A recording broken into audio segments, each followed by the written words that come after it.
barometers at dawn, boundaries at dusk. My name is Caleb, and I try to guess what the sky will do before it does it to everyone else. I'm a field meteorologist. I carry a barometer my grandmother swore by, a handheld anemometer that lies only when I do, and a notebook with soft corners where I keep the names of clouds and the names of people I've promised to come home to. I live with Aaron. He designs museum exhibits that make strangers move more slowly than they intended. He knows which cases turn objects into colleagues and which into ghosts. He comes home with acrylic dust in his eyebrows and measurements in his head that keep accusing the furniture of being approximate. Our apartment faces a slip of river, a narrow silver hinge the city pretends to open each morning. On the fridge, we keep a magnetized notepad titled, "Say in Daylight," because we promised not to invent truths after midnight. The Tuesday my forecasts went wrong without numbers, I was 20 miles west of town beside a field of winter wheat, watching a line of cumulus fail to keep promises. The radar on my tablet sulked. The wind veered and then lost interest. I clicked the stylus against my teeth and composed the kind of update the office likes, measured, not married, when my phone shivered. A notification from the joint email Aaron and I use for deliveries. Thank you for your stay, Waterside Hotel. Time, 12/10/3/02. Points, 200 added.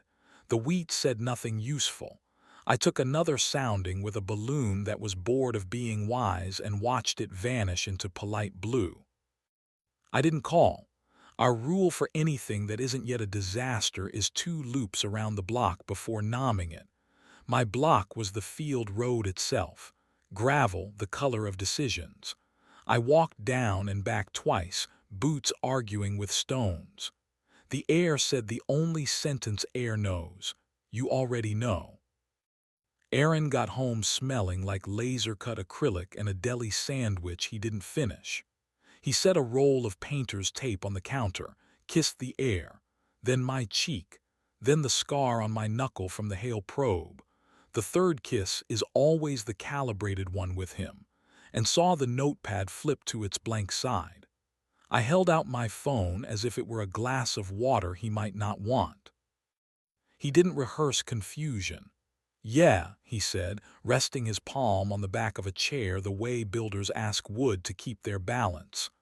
Loading dock was jammed. The lender moved the mock-up earlier. The registrar suggested a daytime room at the waterside. I went, with Mason. Mason is a lighting designer who makes air remember to glow. He can convince a plexiglass box to act like a chapel. Aaron admires him openly. "We worked," he said. "It felt good to be possible under a rig I didn't build."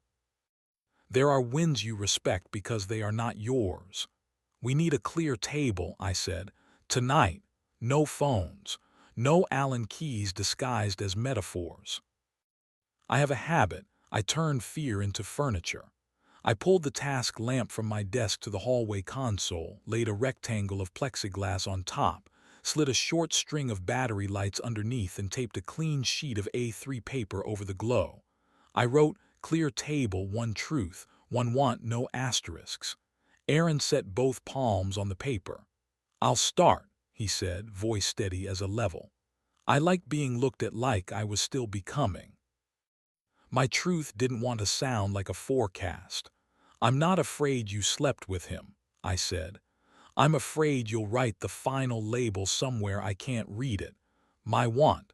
To want you in the present even when your work is tempted by the conditional." Aaron closed his eyes long enough to set a plane. "My truth. I want to be seen when I'm still frame and screws, not only when the vitrines forgive. My want. That you want me halfway, fingerprints and all." We added a rule to the fridge, 1 hour without screens each night and a post-it on the table before we brushed our teeth.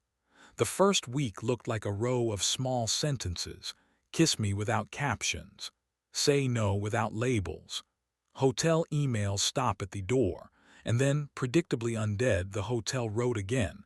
Double points all month. I hid in work. I recalibrated the dropsonde launcher because it had started acting like a teenager. I checked the guy lines on the tower and pretended the knots had anything to do with the kind in my stomach. Between tasks, I wrote on a scrap, "Remember water." That night Aaron wrote on the table, "I want to be able to tell you when I like something that isn't you." I wrote, "I want to offer you more than corrections." And in smaller letters, "I want to offer more than apologies." The days acted polite. I drove out to the wind farm where the towers hum like a choir and climbed a service ladder just to remind my legs that height and fear are not synonyms. When I got home, Aaron was tapping gray paper to the wall. "Sunday," he said. "Let's take a regional train to the coast. Arbitrary day. Late return." I said yes with the gratitude you save for small mercies. We went. On the beach I thought restricted visibility, laughed, and let my instruments be wrong on purpose. We ate a sandwich too salty and then another humbler. Back home he wrote, "I want to be there when you congratulate yourself." I wrote, "I want to congratulate you without checking a load path first." The magazine that hires him offered a 3-day micro-residency in a new studio with concrete that pretended to be warm. "I want to go for the work, not for the frame," he said. "I also want to prove I know how to come back." Protocol, nightly voice memo. Morning, "I'm here," no poetry. He left with a reasonable backpack, a shirt I declare legal tender for forgiveness, and a single-serve soap whose label was friendlier than it meant. I lived like the atmosphere after a front, orderly, alert, one bad idea from a gust. The second night I went to the bar under the overpass where a very old pianist plays slow tangos for no one in particular. He leaves on purpose, a one-breath lag at the end of phrases as if inviting the next thing to arrive kinder. Voice memo 1, "The room doesn't smell like anything." Voice memo 2, "I'm here," and a blurry photo of a white wall that breathed better than we had. Voice memo 3 didn't come for hours. I rearranged the apartment like I was hunting a frequency. Jealousy has the mechanics of a stuck latch. Then the text, "I'm making my no. I told them I have someone. I said I'm not interested in being profitable for anything else." He came back. He put a melon-scented soap on the console. "Drawer for things we laugh about without getting hurt," I asked. "Drawer," he said. On the table he wrote, "Let's learn something useless together." We tried whistling in 2 parts. Catastrophe first, then a narrow miracle, 30 seconds of overlap without envy. I don't want to be heroic. I want to be exact. Some evenings I open the archived hotel email. Some mornings Aaron comes home with a light I don't recognize. Sometimes the table looks like a bric-a-brac held together by tape. Sometimes a music stand waiting for breath. Yesterday a developer suggested substituting a thinner steel and said the word value as if it were a synonym for less. I looked at the river. I told him politely no. On the train back I watched a couple argue by texting. Their faces were calm and their thumbs shouted. On the block an old man asked if the scaffolding was safe. "Better today than yesterday," I said. "I'll keep it that way." He nodded like I'd handed him a handrail. On my way home I texted, "I don't want all your notes so I can own them. I want to know them so I can recognize them." He replied, "Then look."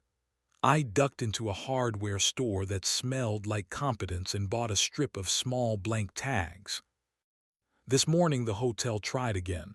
"Last chance to double your points." I clicked change address and typed hours. I taped 3 tags along the bottom edge of the table and wrote on them in block letters, ME, US, today. Aaron put his hand flat on the paper. "One truth, one want, no asterisks," he said. My truth, I still want to be looked at like I'm a draft. My want, that you look at me like I'm always in development.